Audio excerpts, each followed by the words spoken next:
I'm Joanne Myers, Director of Public Affairs Programs, and on behalf of the Carnegie Council, I'm delighted to welcome back one of our favorite speakers. For the past 2 years, George has made good on his promise to return each time he publishes a new book. With the publication of The Next Decade, he proves that he is indeed a man of his word. We are grateful that he is here to share his latest thinking on matters that concern us all. With his characteristic insight and broad knowledge of history, George will be speaking about what he sees as the immediate events and the challenges that will test America and the world in the next decade. While his previous book, the widely acclaimed and much quoted The Next 100 Years, talked about the century, this time around he focuses on the next decade and the important role leadership will play, especially that of the American president. He phrases his concerns with a question and asks, how should the United States behave in the world while exercising its power and preserving the republic at the same time? He invites us to consider two themes. The first is the concept of unintended empire and what this means. Secondly, he considers what it will mean to manage this unintended empire and whether the republic can survive. Combining an extensive background in geopolitical analysis with the knowledge and insights George has gained from his dynamic intelligence network, our speaker is uniquely poised to forecast his views on the next 10 years, years that he argues will set the course of the 21st century. We are only a few weeks into this new decade, yet we are already facing foreign policy challenges that could not have been imagined a month ago. Just as in January of 2000, few could have foreseen that a terrorist attack on the U.S. would so radically reorient and drive our foreign policy for most of the decade, or that we would spend most of the last 10 years embroiled in a seemingly endless war in Iraq. Going forward, there are bound to be new incidents, and they could throw us off guard. Some of the foreign policy issues confronting the U.S. now will not go away. It is likely that the problem of combating terrorism or the wars in Iraq and Afghanistan will remain, but may take very different forms over the course of the decade. America will be tested, and this will require a new vision of American global leadership. When it comes to anticipating future conflicts and embracing the opportunities that lie ahead, there is no one as astute or skilled as Mr. Friedman, and who can also deliver a prognosis for the interesting decade that he says lies ahead. Please join me in giving a very warm welcome to our recidivist guest, George Friedman. Thank you, George. Nothing on the book tour is more frightening than Joanne's introductions. I'd never imagined I was so good, and I'm not. The last book I wrote was The Next 100 Years. And I've written next decade. If this is successful, my publisher will have me write the next week, the next minute, and so on. So this is my last next. But it is really part of the next 100 years. The next 100 years was a study in the impersonal. In the course of a century, there are many personalities, and few of them really make a fundamental difference. Over 100 years, very impersonal events drive and change our lives. In the course of the next decade, the personal becomes much more important for two reasons. Whereas the next 100 years was an abstract exercise in imagination, the next decade is hopefully where I'm going to live, and certainly where my children are going to live. The consequences of what happens become very personal, unlike 2080, which sort of doesn't matter to me.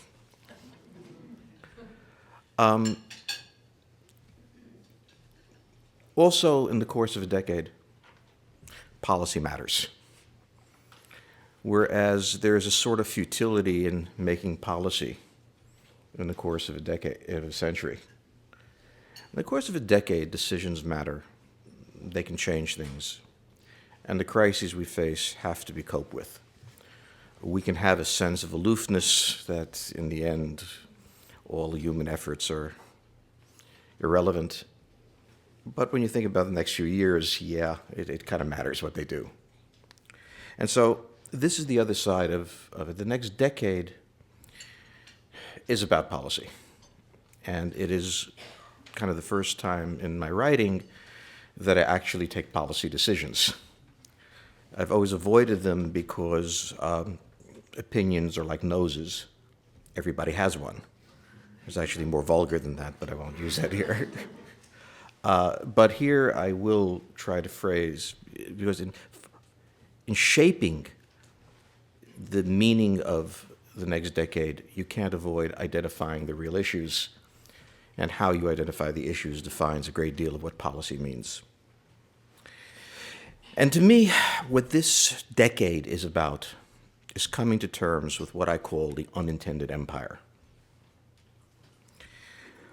I go back to December 31st, 1991, a critical date, in which the last European power collapsed. For the first time in almost 500 years, not a single European power was global and deep, possessing political, military, economic power, and able to project it anywhere. For the first time since Columbus, no one in Europe could do that. The United States, in a way, was the last man standing in a bar fight.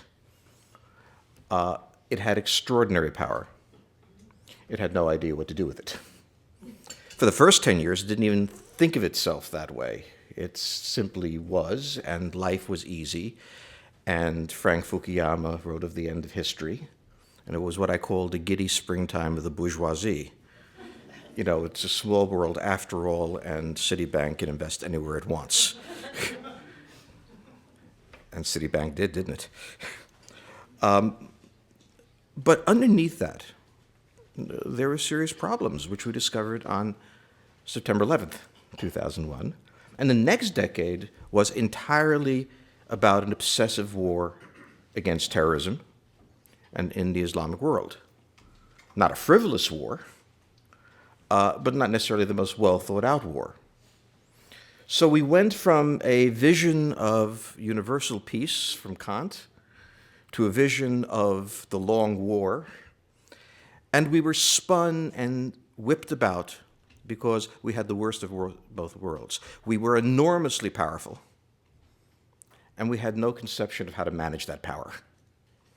And therefore, events controlled us. We didn't control events. To summarize why I think of the United States as an empire, it's to begin almost 25% of all economic activity in the world takes place in the United States. The United States accounts for just under 25% of the world's gross domestic product. That is an extraordinary number, especially when you consider that this is a decline from 50%. And the Great American Decline has reduced us only to this size. And this means that virtually anything we do economically affects someone else. If we decide to change import quotas on bananas, entire countries in Central America stagger under the weight. And most of the consequences of our economic actions are unknown. If somebody in New York comes up with a really whacked out idea about packaging mortgages, the Serbian economy staggers. One of the great signs of the power of the United States, if you will, is the fact that American stupidity can reshape the financial structure of the world, while the United States quite blithely goes on. The United States has control of the seas. I say this every time I come here because it is so important and so unknown. We believe in globalization. We certainly know it's happening. And that means, at root, a massive increase in international trade. And that international trade takes place upon the oceans. And in the long run, the nation that controls those oceans has a tremendous amount of power over whether and how that international trade takes place. And that's the United States. The United States, at my last count, and it's a hard thing to count, has troops or installations in 27 countries in the world.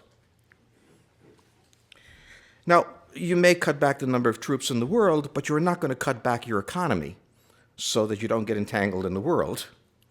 And certainly you don't give up control of the sea. And from my point of view, that makes us an empire. And empires don't begin, as Hitler tried to, first with a plan and then with trying to directly govern countries he has no idea how to govern. They sort of unfold. like the British Empire and the Roman Empire. As Rome began to expand, it didn't have a master plan for dominating Carthage, nor did it, very sensibly, directly try to control countries by main force. It manipulated them, it enticed them, it seduced them. It sometimes got them to beg Rome to take them. But, like Rome, like Britain, the United States is now an empire. It is also an empire that is highly disorganized, completely unfocused, quite destabilizing in the world because it really doesn't know what it's doing, but it's a baby empire. It's 20 years old. And as an empire that's 20 years old, because remember, during the Cold War, the United States hardly controlled the world and many times didn't appear to be quite in charge. So when you think about it, it's a very young empire and one without the institutions for being an empire, and most of all, without the ability to face the fact openly of what we have become, and harboring illusions that, well, we can decide not to be this, we can be something else. And I can't imagine anything more dangerous in the world than an empire with the power of the United States that wants to pretend that it really doesn't want the power and that it really isn't an empire. It's just a club of really nice guys trying to help out. That's a problem. The second problem deriving from this is that this empire is a tremendous threat to the Republic. The United States was founded as a moral project, and the heart of the moral project was anti-imperialism, the idea of national self-determination. And we were the first. And when we were founded, it was said that we should avoid entangling alliances, which was quite easy since no one really wanted to be allied with us. We were a small country on the eastern seaboard of North America with less power than Chile has today, and shaped pretty much like Chile today. What was easy to imagine at that time, a nation of yeoman farmers, Boston merchants, engaging in trade peacefully and harming no one, isn't possible today. Then we couldn't harm anyone.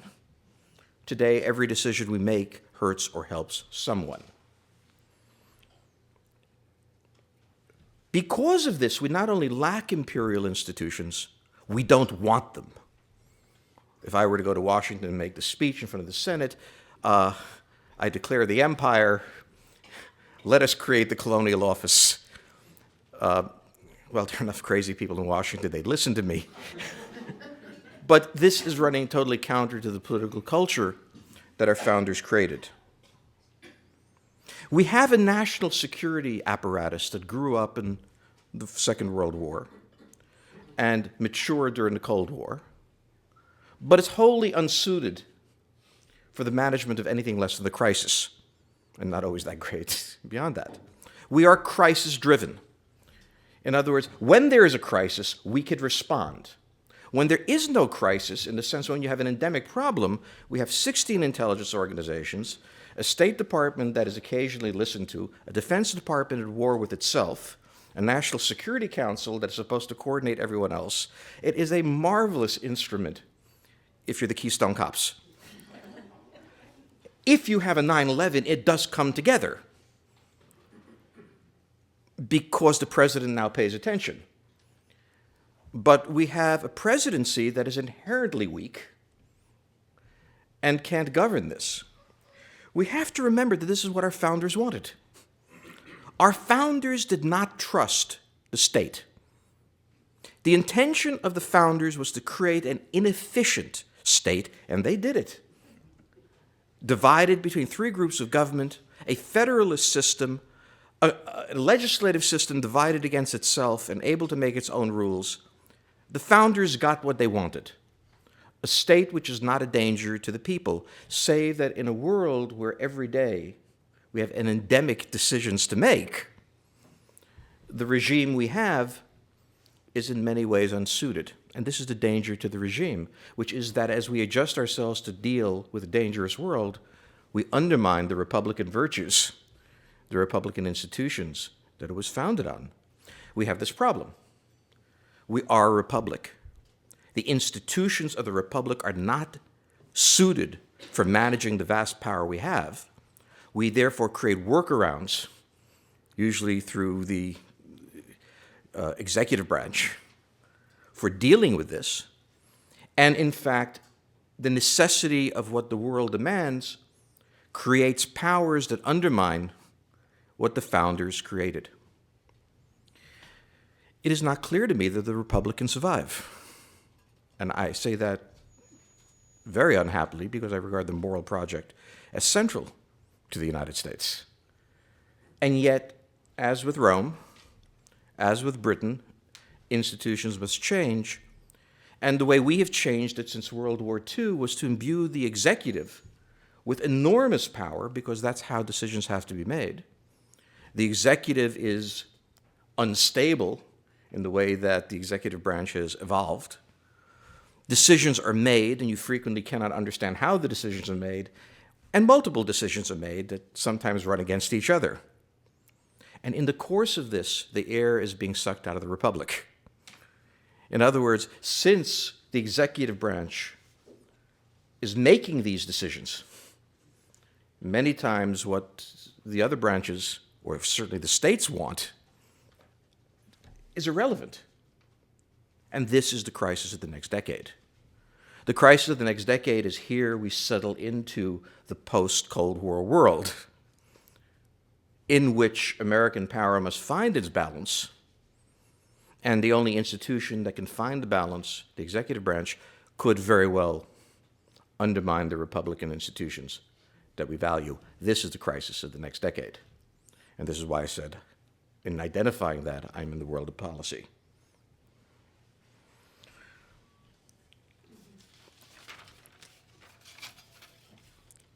It's, of course, necessary to understand that we have problems. People have pointed out, how could we be an empire? We've had our heads handed to us in Afghanistan or Iraq. We have financial crises. I would point out that Britain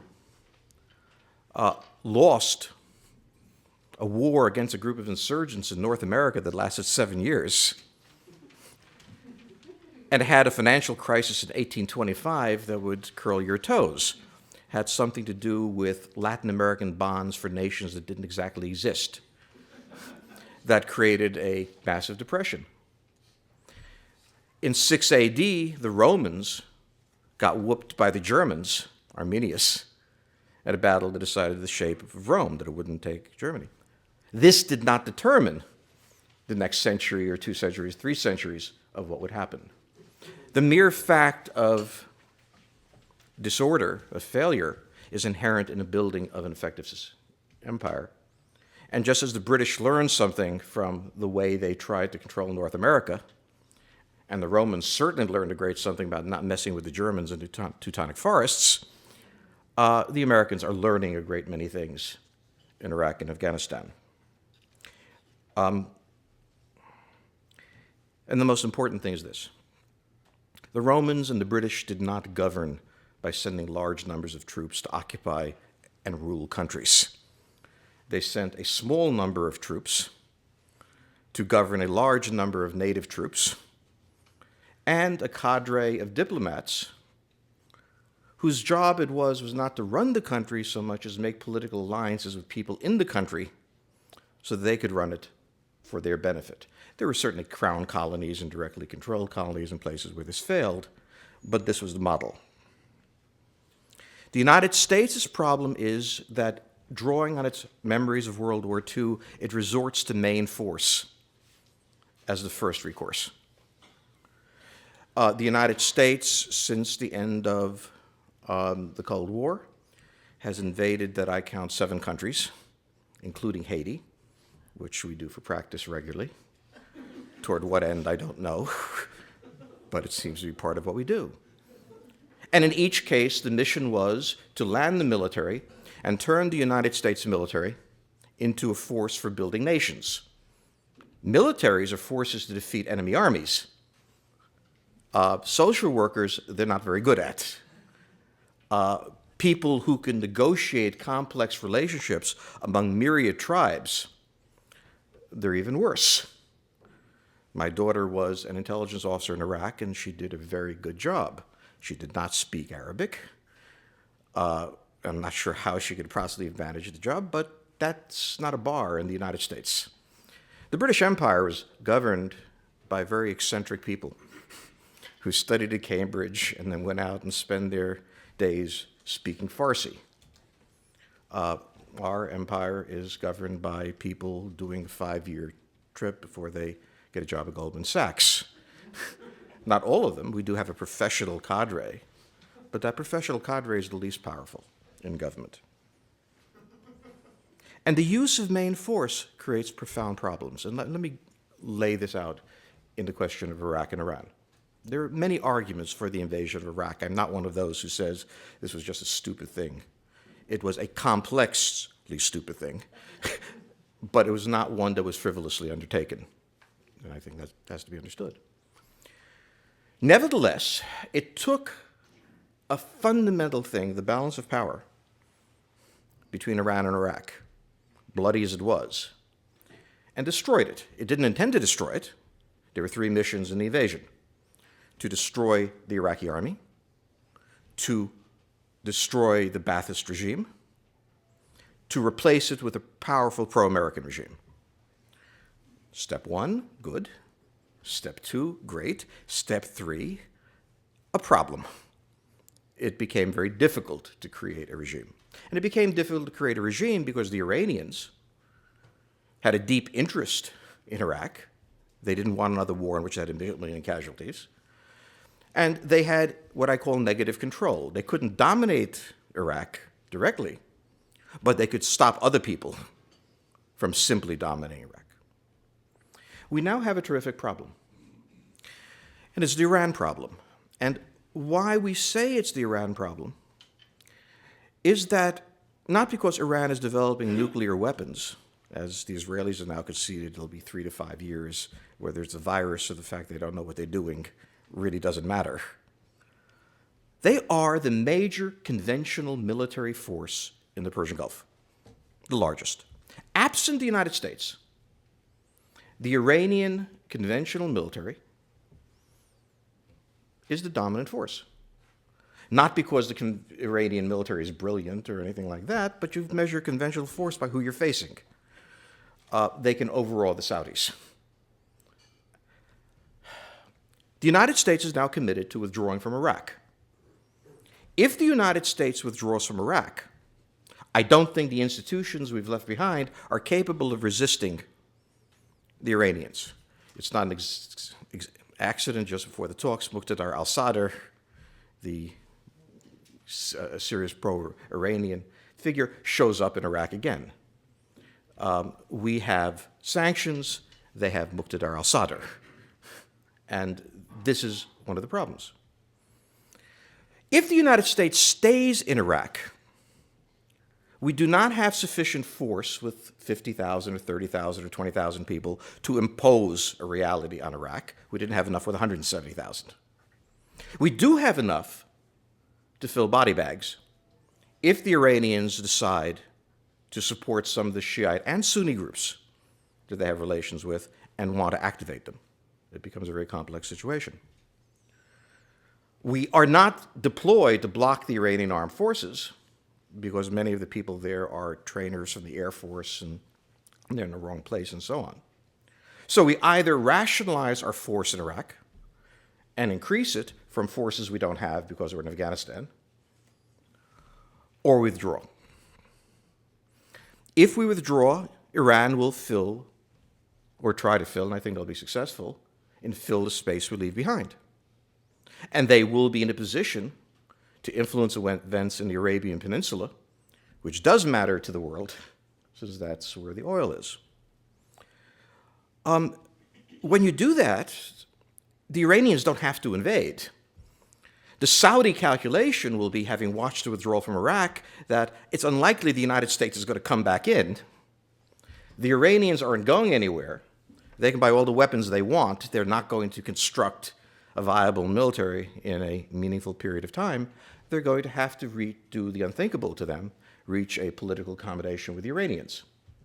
This, of course, changes the balance of power in the Persian Gulf and changes the balance of power in the world, potentially. So while everybody's off having discussions over Iranian nuclear weapons, the Iranian nuclear weapon is closing the Straits of Hormuz, cutting off the flow of oil from the region and destroying the global economic recovery. And if you want to know why Ahmadinejad is so cocky, it's because he knows this. And if you want to know why 6 nations, 5 from the Security Council in Germany, are willing to sit down across the table with the Iranians, it's because they know it too. So the destruction of the balance of power has put the United States in an extraordinarily difficult position where the president has 2 choices. Well, one is to simply stay there and, like Mr. McCauber, hope for the best, which may well be his choice. The second option that the president has is an air attack against Iran's conventional forces, which the United States is quite capable of being successful at, also quite capable of failing catastrophically at. So the question for that is, how lucky do you feel? Because if you try it and you fail, oh, you've got a problem. The third is to do what Franklin Roosevelt did with Stalin and Richard Nixon did with Mao, which is to do the unthinkable and try to reach a political settlement with the Iranians. Now, that political settlement would, of course, involve selling out the Saudis to some extent, which is troubling, perhaps, for what others will think of us. But certainly, if the president wants to do something, he is going to have to be extraordinarily duplicitous. Either he's going to have to resort to a war in the face of public opposition in the United States of, oh, now here we go again, or he has to make accommodation with the axis of evil. These are the choices he faces. Roosevelt dealt with Stalin. Nixon dealt with Mao. Ahmadinejad is small potatoes on the scale of mass murderers. Now, the recommendation for doing this comes from the fact that there are few other choices. An air campaign could fail. Leaving forces in Iraq the way we currently have puts them at risk. We have no other forces to put in. And this is where presidents have to be clever. The reassertion of the balance of power is what clearly has to happen. To go back to the status quo ante, but not in the same way. From my point of view, it's buying time while Turkey figures out what its next move is and balances around itself. But the balance of power is everything. I will say the following. For the United States in foreign policy, the balance of power is what the Bill of Rights is in domestic policy, the founding and organizing principle.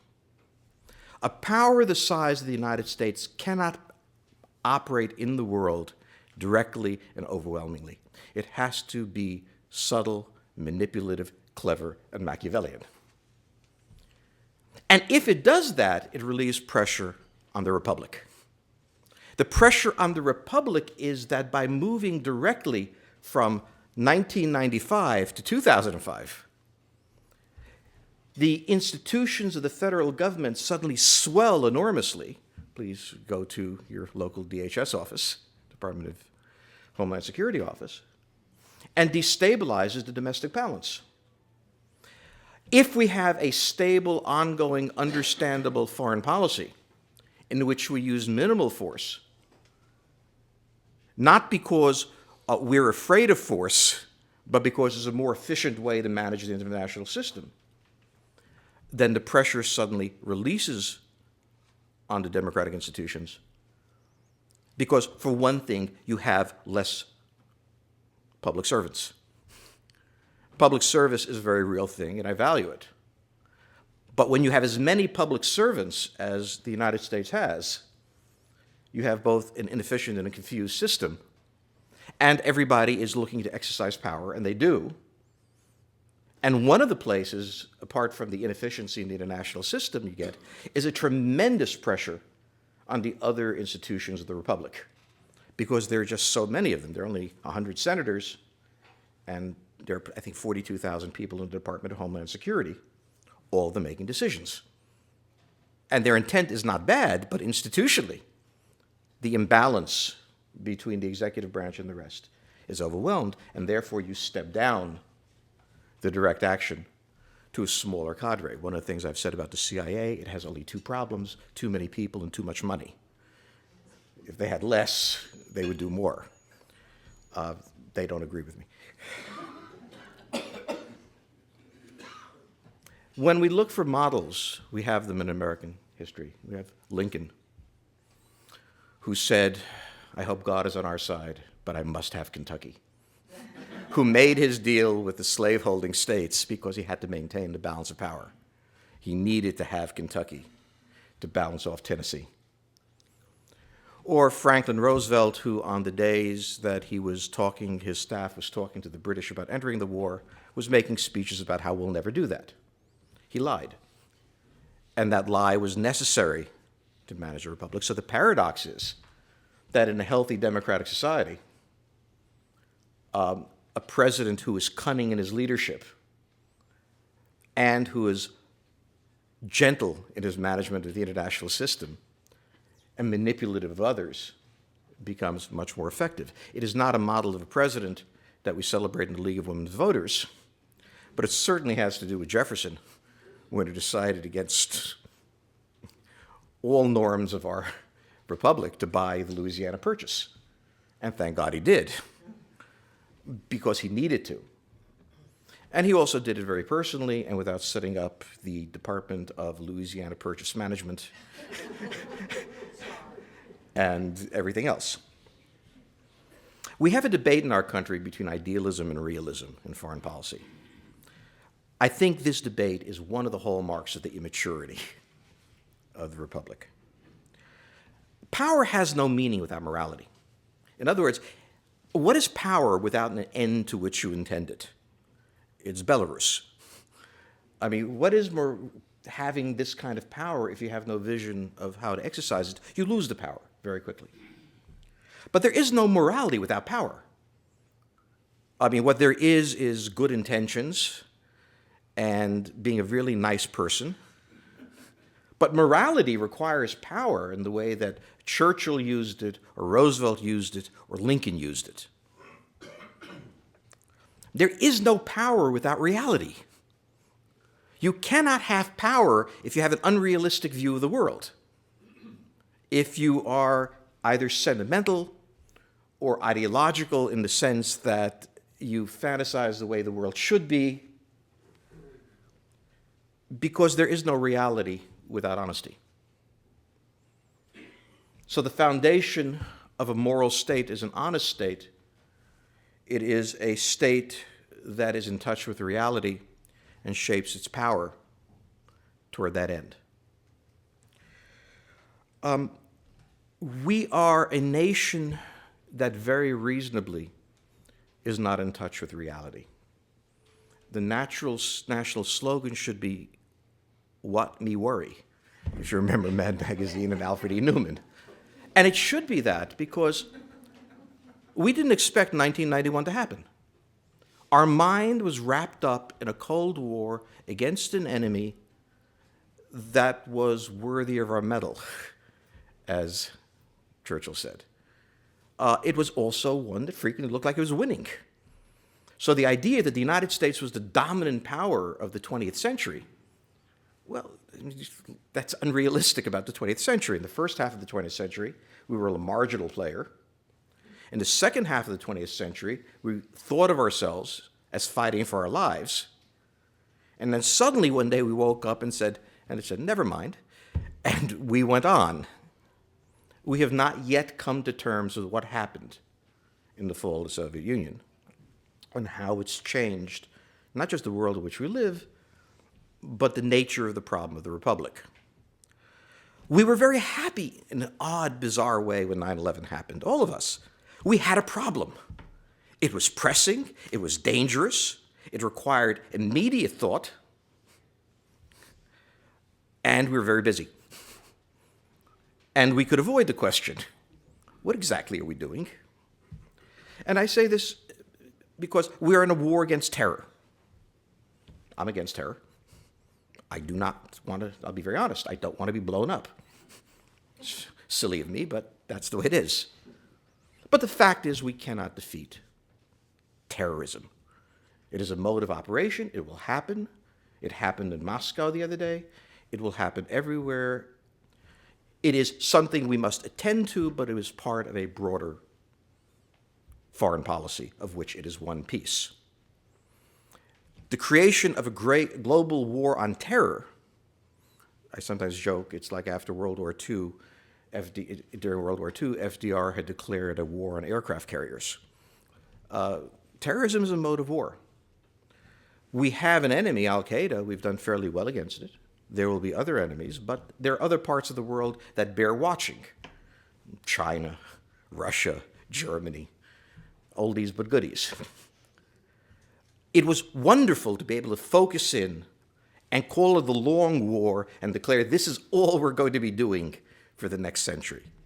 It was, of course, nonsense. It's not all we're going to be doing. It's one of the things we're going to be doing. And the crucial thing is to have perspective. Wars come and go. Enemies come, become friends, and become enemies again. The world demands much of the sole empire, and the empire gains a great deal from the world. The idea that the Defense Department will be wholly focused on the war on terror, and the State Department will have a holding action, having meetings of varying substance with everybody else, is unrealistic. It's also dangerous. It is dangerous not because the United States can lose this power. You don't lose 25% of the world's economy that fast. You don't lose control of the seas. These things don't go away. It is dangerous because it creates a massive instability in the world and imposes costs on the United States that it cannot bear. It cannot bear it not because it doesn't have the finances or the resources or the UAVs. It cannot bear it because the Republic can't bear it, because there is disorder every day. And so the challenge of the next decade is not American power. I think that's hardwired into the system now. The challenge is the preservation of the Republic through a management of the international system that faces the fact that, intended or not, we're an empire. And intended or not, we don't have the institutions for managing it. And so long as we refuse to face that, so long as we call it a free world and we're just one of the nice big guys, we can't be effective. You cannot be effective in a delusional world. And I think this is a decade where we either lose our delusions or the United States will remain very powerful. But whether the Republic survives will remain the question. We stop and take questions. Thank you for bringing us back in touch with reality. But before we open this up to questions, there's one other person that I'd be remiss if I didn't thank, and that is Mrs. Friedman. So thank you for making this morning possible. When the microphone comes to you, just please give us your name and open up with around this side this morning.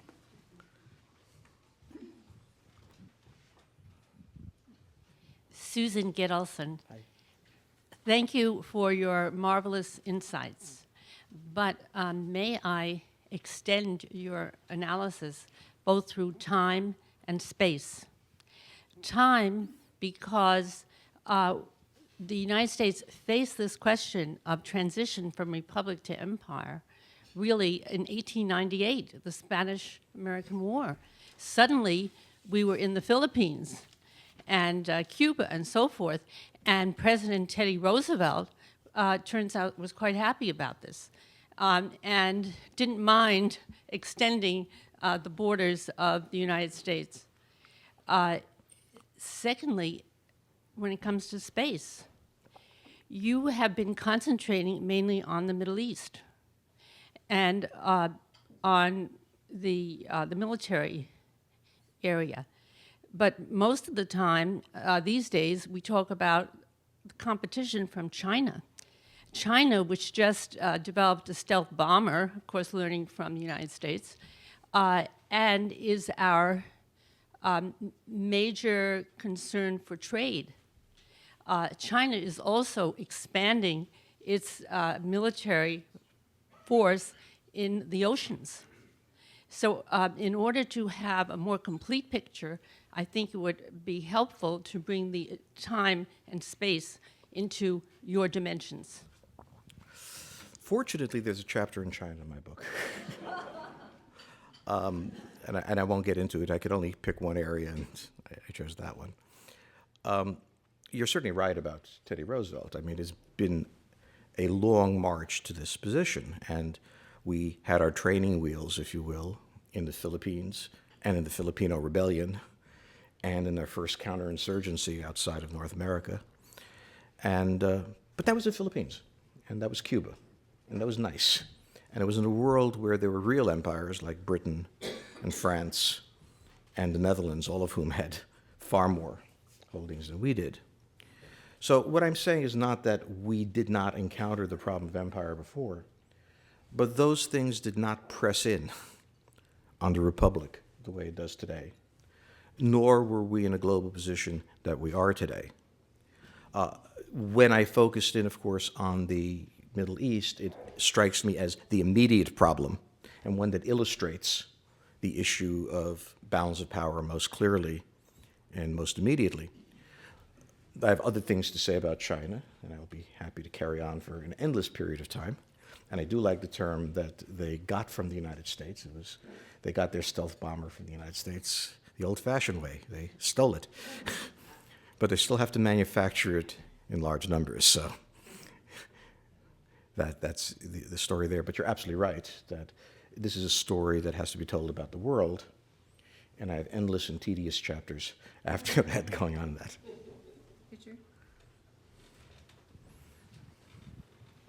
Richard Valcourt, International Journal of Intelligence. George, in your book, you've talked at length about two things, but specifically this one is the relationship between Germany and Russia and the presence of Poland in there. Could you elaborate on that for us? Germany has had, if you will, an epiphany. Being part of a single structure with Greece has its drawbacks. And Germany is reconsidering, in many ways, the use of the EU. I don't think the EU is going to go away as a free trade zone, but many other institutions are in the process of being changed. In the meantime, it has, as it has had going back to 1871, when the Russians were one of the sponsors of unification, a relationship with Russia. It's a very practical one. Russia is one of the main sources of energy for Germany, and Germany has a dependency on it. Germany has a shortage of workers and doesn't want to import any more Muslim and Turkish workers. And so when you're in that situation, if you can't move workers into your factories, you move your factories to where the workers are. Russia, even though it has an extraordinarily declining population, still has a surplus labor force because it's an exporter of primary commodities. It's got lots of workers, most of them underemployed. Russia also needs technology. Not capital so much, it has money, but it needs technology. Both Germany and Russia have things the other needs, and both of them share a not quite loathing of the United States, although Frau Merkel is getting pretty close. Neither of them want to get involved in the American adventures and would love to be have a counterbalance. This puts Poland in an interesting position because its two favorite countries, Germany and Russia, are getting together again. And yeah, I was in Poland recently, and there's a great deal of bitterness at the United States because the Polish problem of national security is, who do I get to guarantee it so I don't have to do it? They're moving beyond that point. But they feel very much under pressure, which is why they became very interested in seeing Lukashenko and Belarus fall. It would give them breathing room, and they were quite confident they could do it. And they didn't. The Polish issue becomes critical. The United States does not want to see an amalgamation of Germany and Russia in one entity. That very creates an international force that truly challenges the United States in the way that nothing else does. The Russians and the Germans don't particularly want to challenge the United States, they want to contain it, but you can't calibrate that well. Poland is the monkey wrench between the two, and it can't go anywhere. And so the United States has a special interest in Poland, and Poland has a very, very special interest in the United States. The problem the United States has is that it can't really act on that special interest effectively while all of its forces are tied down trying to democratize Afghanistan. These are the reasons why I began with the Middle East, because all these other things don't work until that becomes, in some sense, settled. And I regard the German-Russian relationship as among the most interesting and concerning. The US-Polish relationship is one of the most important we have, and yet we have no bandwidth nor forces to devote to that question because we're extremely busy sweeping Helmland. And I say this ironically, but ultimately the fate of Afghanistan is not quite as important to the United States as the fate of the North European plain. And an imbalanced foreign policy is one which becomes committed to peripheral issues, leaving central issues untouched.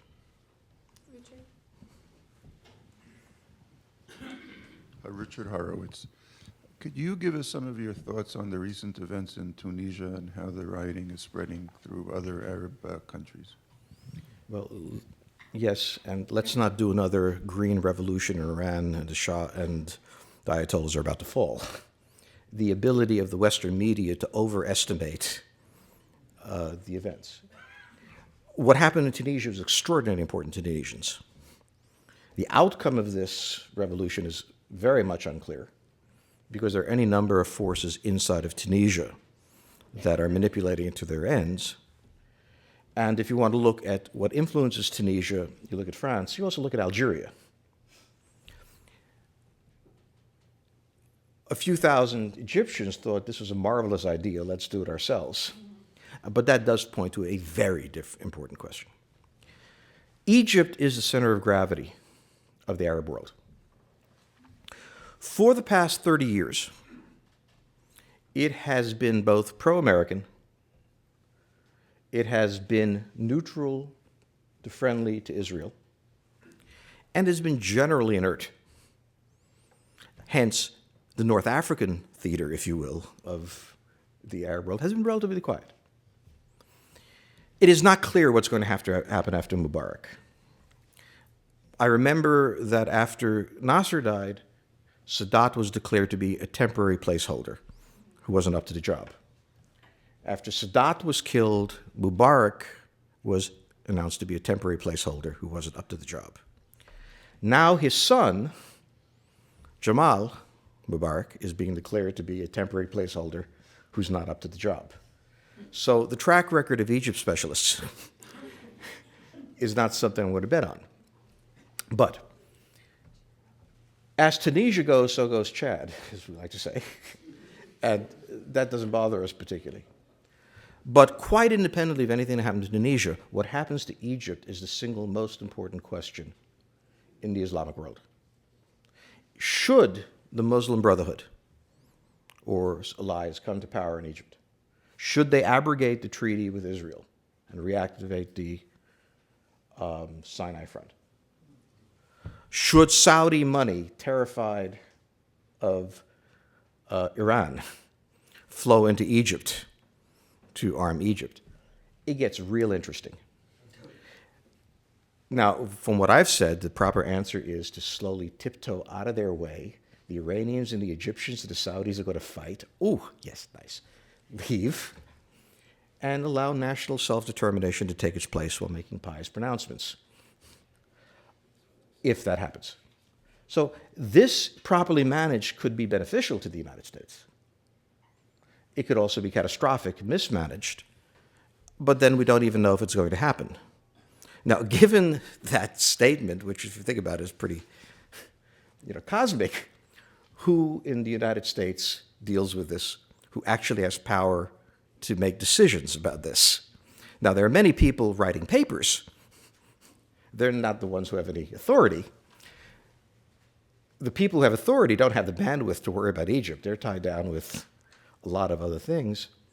And this is another perfect case of where imperial power must focus on the truly relevant things, and that is very much Egypt. But I don't think it has to do with Tunisia. I think that's just separate issues. They happen to be, they're not even neighbors.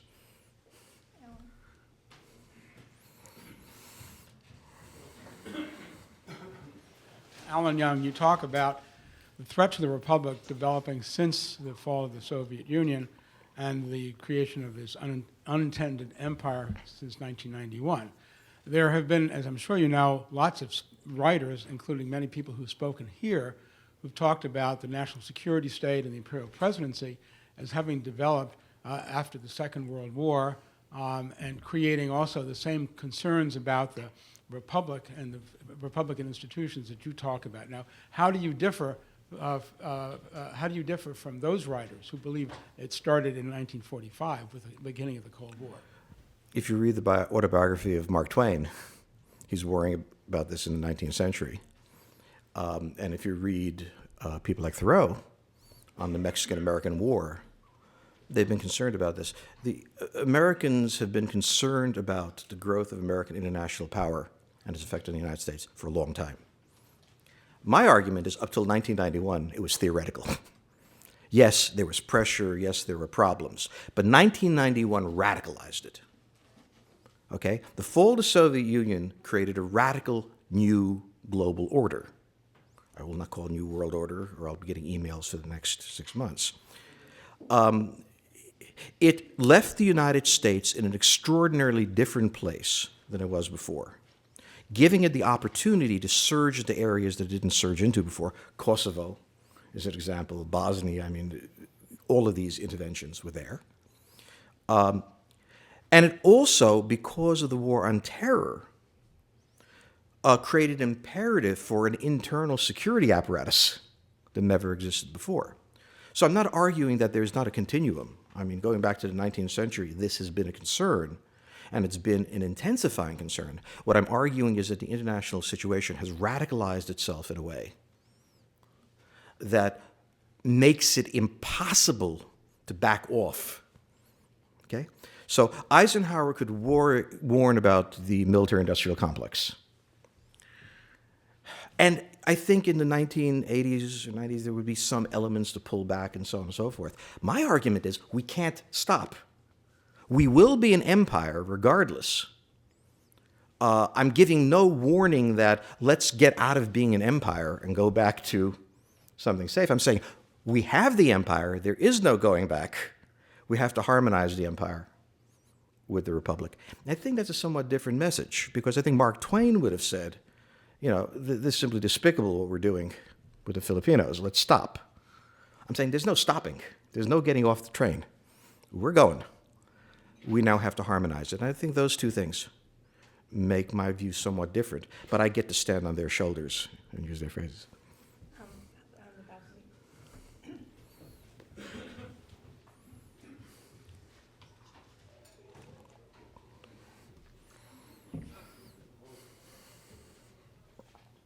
Robert James, a businessman here. It seems to me that underlying your assessment of the future of the United States and the world is that the United States will continue to be what it has been in the past decades, the only world power or the strongest world power. Now, what I want to ask you is, why must the United States continue to be this world policeman in Asia, Europe, and even in the Persian Gulf? More specifically, why do we have to take a stand between the Persians and the Arabs? Why do we have to take a stand at this time of India and China? Why do we have to take a stand on German, Russia, and the rest of Europe? As 25% of the world economy, we're standing between each of these. The future of China's economy and its foreign policy, directly impacts the most important entity in the world, the Republic of Walmart. The flow of oil from the Persian Gulf, should the price of oil go to $300, $400, $500 a barrel, will define the American economy. It is all very well to say someone else should handle it, but they can't. And if you consider what happens to your life if the flow of oil from the Straits of Hormuz gets cut off, it's extraordinarily catastrophic. The size matters, and it matters because it intrudes everywhere, and because many of our lives are financially enriched by this intrusion. And therefore, the future of Bangalore profoundly affects the future of the American IT industry. In turn, transforms the way call centers for Citibank and Bank of America are handled, and so on. And because all of these impact 1/4 of the world's economy. We can back off if we are prepared to have a much smaller economy and pay the price. It's all very well to say we shouldn't be that intrusive in the world. You can't not be intrusive, and you can't not manage it. And it's all very well to say that we'll have a smaller economy, but a smaller economy means substantially greater poverty. I mean, we benefit from this empire.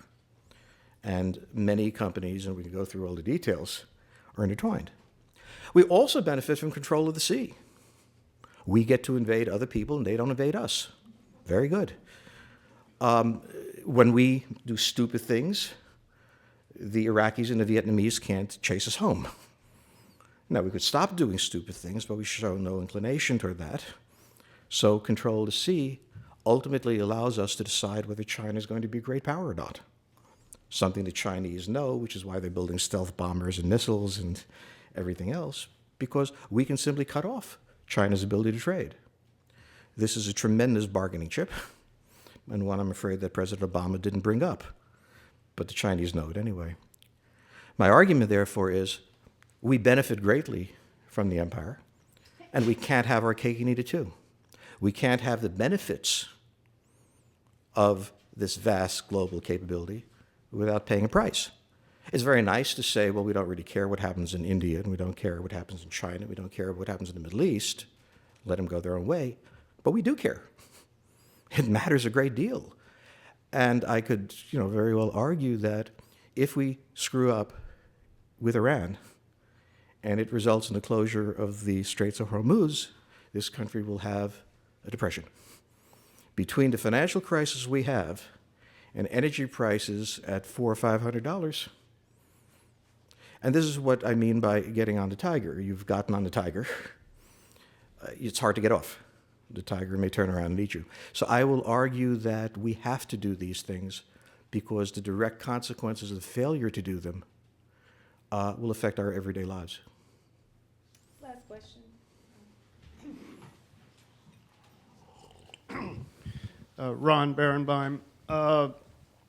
The formulation of the kinds of policies and initiatives that you have described require, or at least historically in the United States, most importantly, I suppose, in the immediate aftermath of World War II, some sort of bipartisan consensus as to how these things are going to be done.